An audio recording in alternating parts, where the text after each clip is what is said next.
उत्तराखंड अधीनस्थ सेवा चयन आयोग के अध्यक्ष पद से इस्तीफा देने के बाद एस राजू ने कई धमाकेदार खुलासे किए हैं, कई गंभीर आरोप भी उन्होंने लगाए हैं, कई सवाल भी उठाए हैं और वो जमकर भड़के भी हैं। साथ में उन्होंने ये भी साफ साफ किया है कि धांधली हुई है, यानी उन्होंने स्वीकार किया कि धांधली हुई। मतलब साफ कि चाहे त्रिवेंद्र सरकार रही हो, चाहे धामी सरकार हो, ये जो zero tolerance zero tolerance zero tolerance चिल्लाते थे, इस जीरो टॉलरेंस की हवा एस राजू ने साफ साफ अपने इकबालिया बयान में निकाल दी है।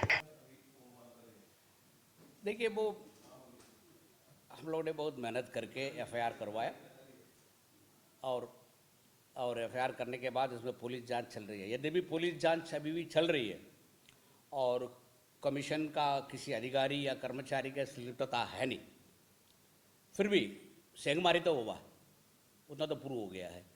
चूँकि सेंगमारी हो गया है अध्यक्ष होने की वजह से, मुझे नैतिक जिम्मेदारी है, तो इसलिए मैं इस्तीफा दे रहा हूँ।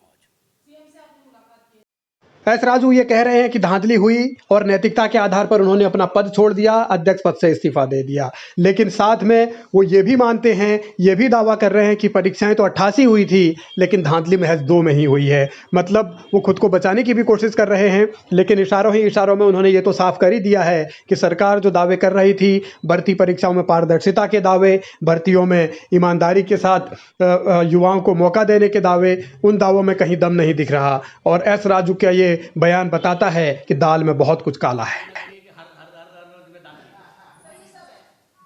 भर्ती में धांधली, मतलब 88 भर्ती में केवल 2 भर्ती में धांधली हुई। सबसे अभी ले लेते हैं।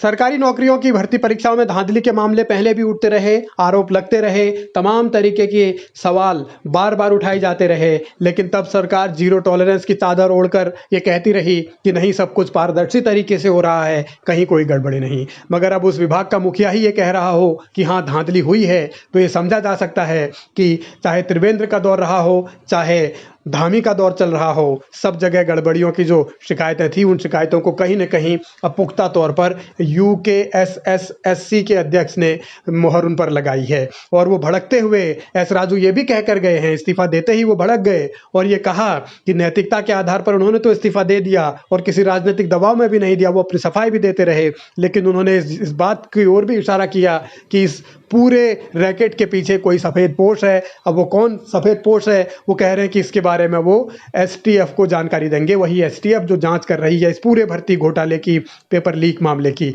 अब ये देखना होगा कि उस सफ़ेद पोश तक सरकार की STF पहुंचती है या फिर उनको बचाने के लिए या उसको बचाने के लिए कोई जुगत लगाई जाती है। वो कौन है वो एस राजू जानते हैं, लेकिन वो फिलहाल बता नहीं रहे। लेकिन ये देखना होगा कि आने वाले कितने दिनों में ये सब खुलासे होते हैं।